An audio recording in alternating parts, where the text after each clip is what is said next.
इस महत्वपूर्ण और ऐतिहासिक कार्यक्रम में मेरे साथ मंच पर उपस्थित हमारे विद्युत विभाग के करौली जिले के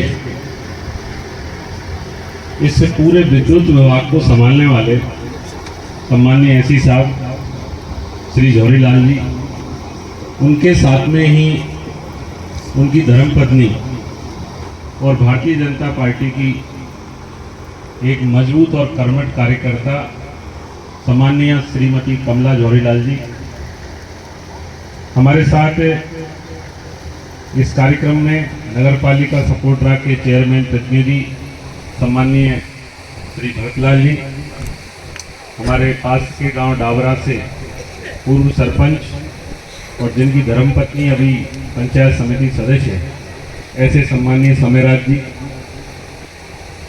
हमारे बीच में इस सपोर्टरा के तहसीलदार सम्माननीय श्री नवल किशोर जी, इस विद्युत विभाग के आईएन साहब हमारे बीच में उपस्थित है, सभी विद्युत विभाग की पूरी टीम, जयन साहब, यहाँ के लाइनमैन वगैरह सारे हमारे बीच में, हमारे शिक्षा विभाग के ब्लॉक शिक्षा अधिकारी भाई हरकेश जी, हमारे कुड़गांव सीएससी के डॉक्टर साहब डॉक्टर कमललाल जी, हमारे बीच में भारतीय जनता पार्टी हाड़ौती के पूर्व मंडल अध्यक्ष भाई रामधन जी, खिरकड़ा से सम्माननीय रामस्वरूप पटेल जी, पूर्व सरपंच सम्माननीय श्री मुरारी लाल जी फौजी साहब, हमारे सपोर्टरा स्कूल के प्रधानाचार्य महोदय जी, मान सिंह जी गोरेहाट डीलर साहब, सम्माननीय रमेश जी दिगोली कला से, सम्माननीय मोर सिंह जी,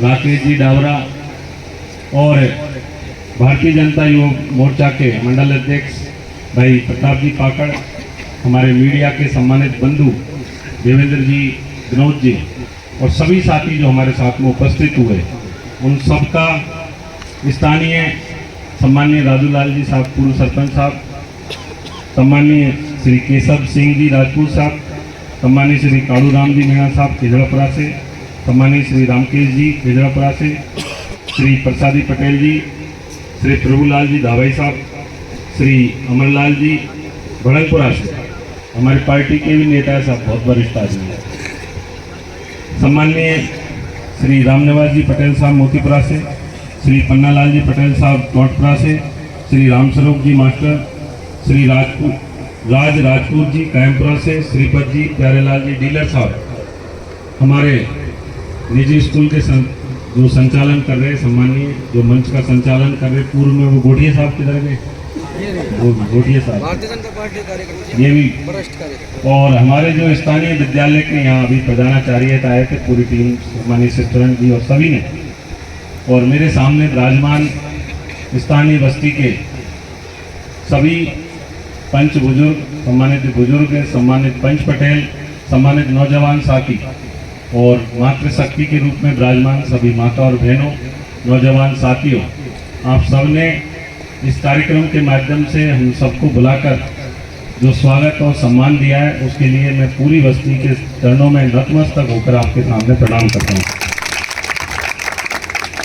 सम्मानित साथियों, अभी एसई साहब ने आपको बताया कि ये जो जीएसएस है, इसका लोड बढ़ना वो किस तरह महत्वपूर्ण है।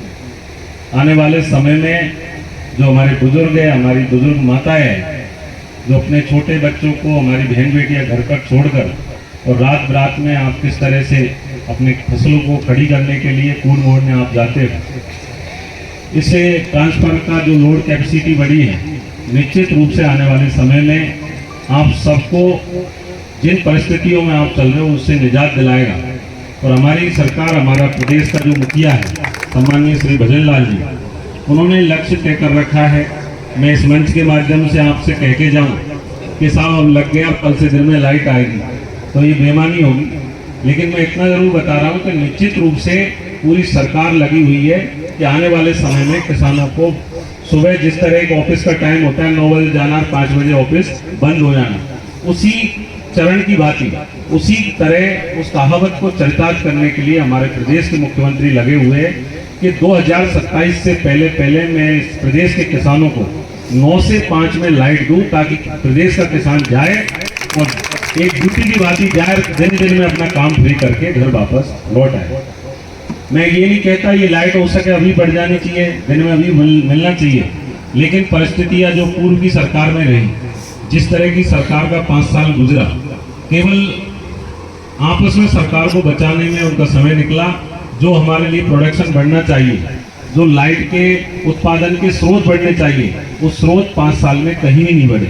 और उसी का कारण है कि जब वो सरकार गई, ये भारतीय जनता पार्टी की सरकार आई, तो यहाँ ऐसी साहब बैठे ये आंकड़ों को भली बात ही समझ रहे, इस सरकार पर 90,000 करोड़ रुपए का बकाया वो सरकार देकर गई है।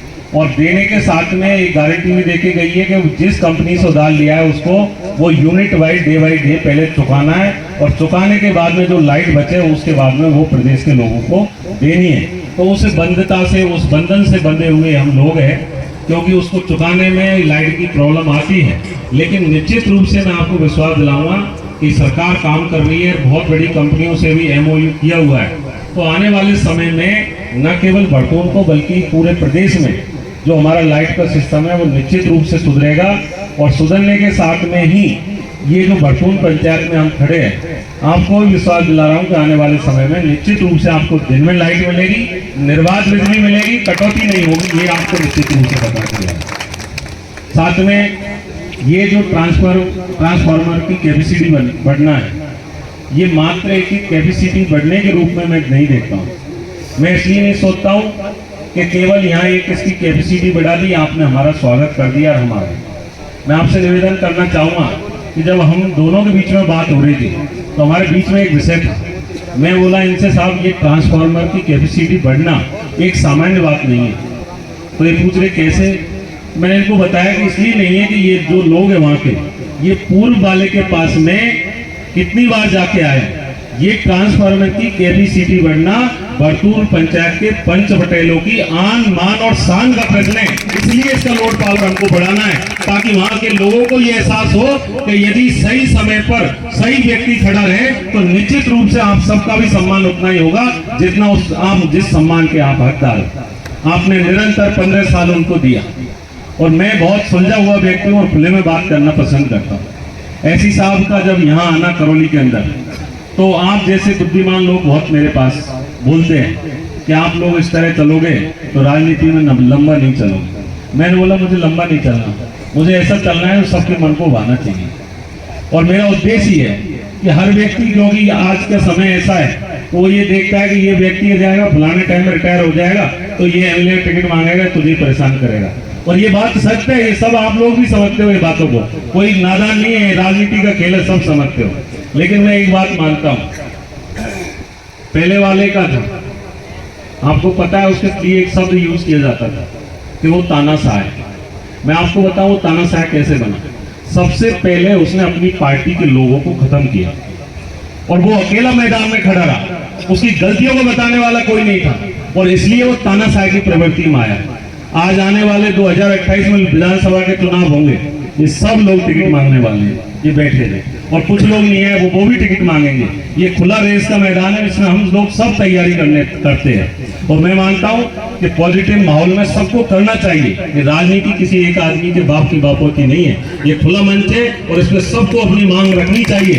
और जनता ही निर्णय करती है कि इस खेल के मैदान में पहला निर्णय पार्टी का है कि वो किसको अपना आने वाले समय में अपना प्रतिनिधि समझे, क्योंकि पार्टी में विभिन्न स्तर के सर्वे होते हैं। अभी भी इस चुनाव में टिकट हम सब लोगों ने मांगा, हमारे सामने सम्माननीय कमला जी बैठी, हम सब लोगों ने खूब मेहनत की, कोई कमी नहीं छोड़ी हमने, लेकिन सबने टिकट मांगा। लेकिन ये मेरा सौभाग्य कि मुझे मौका मिला। लेकिन मेरा ये बड़ा सौभाग्य नहीं, महासौभाग्य कि सपोर्टरा की जनता ने जब सर्वे हुआ तो उसमें नाम केवल मेरा दिया, और आप लोगों के दम की वजह से मुझे आज ये मौका मिला है। तो मैं मानता हूं कि हम सब लोगों को मिलकर इस जनता की भलाई के लिए काम करना चाहिए। केवल एक आदमी के केवल हंसराज दौड़ रहा, हंसराज नहीं, हंसराज के पीछे रह जाओगे तो ये जनता जनार्दन बेवकूफ नहीं है, तुमको उठा के फेंक देगी। इस जनता की सेवा करो, ये जनता के मन में भाएगी तो आने वाले 5 साल बाद में दोबारा सर्वे होगा, और दोबारा सर्वे होने के बाद में यही नाम लेने वाली है, कोई नाम लेने वाला नहीं है। और ये सच्चाई है जमीन की। ये भारतीय जनता पार्टी है, ये योग्य व्यक्ति को मौका देती है। योग्य व्यक्ति जो होगा उसको निश्चित रूप से मौका मिलेगा।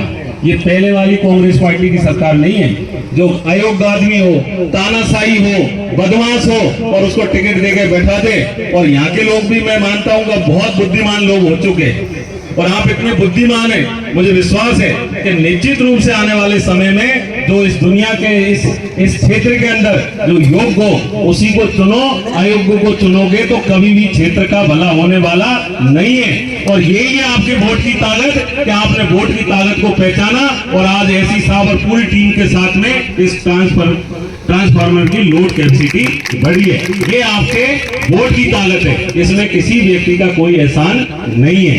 यदि वोट गलत जगह पे पड़ जाता तो न ट्रांसफार्मर बनता न कछु बनता, वो पहले वालों बाई डायलॉग देता जो तुमको पहले वाले दियो है। ये पक्की बात है। और वे आप सुनर पहले आपसे क्या डायलॉग बन। लेकिन मैं मानता हूं कि हम सब लोग, हमारे बुजुर्गों का, हमारे गांव में रहने वाले लोगों का, हम आपका सबका भला चाहते हैं। हम तो ये चाहते हैं कि ईश्वर की दया से हमें मौका मिला है, आप सब बड़े बुजुर्गों के आशीर्वाद के फलस्वरूप इस विधानसभा में पहुंचने का मौका मिला है। तो ये तो केवल एक जो ट्रांसफार्मर है, ये तो केवल एक शुरुआत है। ये तो केवल शुरुआत है। आने वाले समय में बड़तौन के अंदर ऐतिहासिक विकास का काम करवाएंगे, ये आपको विश्वास दिलाना चाहता हूँ। ये तो पहली सीढ़ी है, पहली ईंट रखाऊंगा। ये इस भरतौन के अंदर आप बिल्कुल मत कहो चाहे मुझे रोज ये कागज दो, ज्ञापन दो, इससे कोई फर्क पड़ने वाला नहीं है।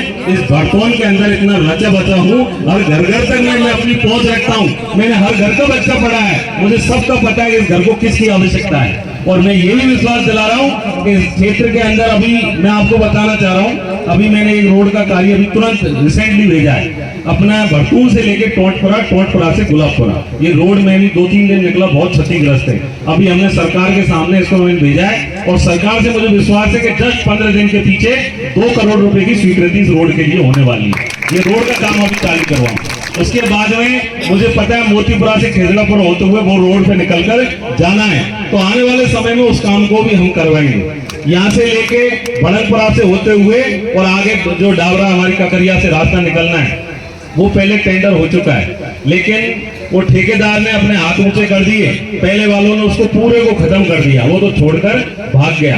अब वो पूरे टेंडर को कैंसिल करवा के रीटेंडरिंग का काम हम करवाने जा रहे हैं, ताकि आपका ये डायरेक्ट डाबड़ा से आपका संपर्क मार्ग बढ़े और आने वाले समय में यहाँ के लोगों को फायदा मिले। दूसरी बात जो मुझे लोगों ने अवगत करवाई, आपका स्कूल है, स्कूल के अंदर आपको पानी की विशेष समस्या है। हमारी बहन बेटी ये पढ़ने जाती है, मैं आपको विश्वास दिलाता हूँ कि अभी मेरी एक बार क्योंकि उनसे बात नहीं हुई, लेकिन इतना विश्वास दिला रहा हूँ कि हमारा नेता कैसा हो, हमारा नेता कैसा हो,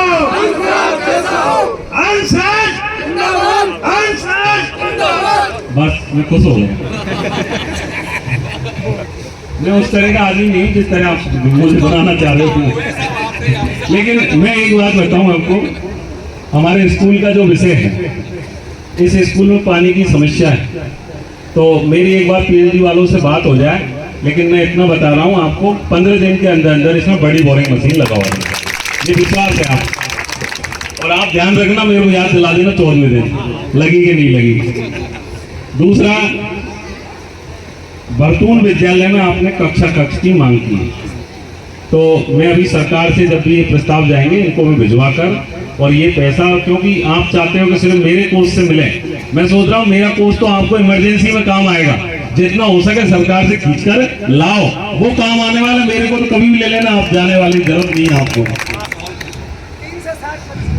बिल्कुल, मैं आप निश्चिंत रहो, इसके लिए करवा के रहेंगे। एक रोड भूल गया मैं आपको, अभी हरसिंहपुरा का है क्या कोई यहाँ? कौन है हरसिंहपुरा का? है क्या कोई हरसिंहपुरा का? है? अभी जो मुख्य रोड से हरसिंहपुरा का जो रास्ता जा रहा है ना, उसको भी जस्ट 15-20 दिन बाद काम चालू कराने वाला हूँ। उसकी भी स्वीकृति भेजी है, मैं इसको पूरा करवा के दूँ वहाँ से। और इधर वाले टोटपुरा वाले कौन है? टोटपुरा वाले बाबा, टोटपुरा तुम्हारे रोड का काम चालू है। अब गुलाबपुरा तो नया 3 पहुंच गो, तो वहां तो कौन मिले हुए? कोई नहीं मिलेगा। बाबा काम को चालू करवा बाबू, आप आगे बढ़ो, भेजूँ दोबारा, क्यों टेंशन? तुम तो चारों तरफ करवा लो, मौका तुम्हारा, चूको मत, बाद में ये मत खींचो, ये चुप जा। नहीं, ये वाला है जो ताजपुर से रानेटा से नारोल डाम होते हुए खेड़ला, और खेड़ला से हमें आगे माधोपुर तक जोड़ना है उसको। इसके लिए मत कहो ये रोड, तो ये मकान जो रोड पे बना रहे हो, मैं पहले ही समझा रहा हूँ, बाद में तुम देखो मकान तोड़ दिया। ये रोड डबल में आने वाला है, ये टूटेगा, पूरा आर पार जाएगा। ये जो तुम्हारे रपट है ना, ये इस पे मैं बड़ा पुलिया लेके आ रहा हूँ ताकि तुमको दिक्कत नहीं हो, निर्बाध रूप से चालू हो जाए ये इसके लिए। लेकिन इस मेन रोड पे जो भाई मकान बना रहा है, मैं इतने दिन पहले कह रहा हूँ, घोषणा कर रहा हूँ, मकानों को थोड़ा दूरी बनाना। मकान डबल रोड बनेगा, मकान आपके टूटेंगे, और काम विकास करना है तो थोड़ी तो हानि उठानी पड़ेगी, आवागमन को दुरुस्त करना है। तो ये आपसे निवेदन है। बाकी इसमें भाषण में ज्यादा बोलने लायक कुछ बात नहीं है। ये काम आपका शुरू हो चुका है, आने वाले समय में और भी अच्छे काम करेंगे।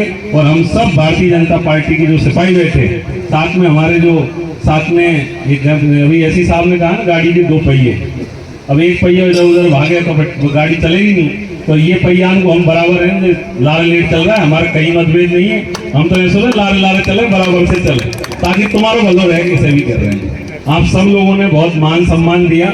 मेरी बात में यदि कोई लगा हो तो मुझे माफ करें। मेरा सिद्धांत ये कि साफ सुथरी बात करो, इधर उधर की बात नहीं करो, जिससे सब लोगों को सब स्पष्ट पता लगे। बहुत बहुत धन्यवाद। राम राम।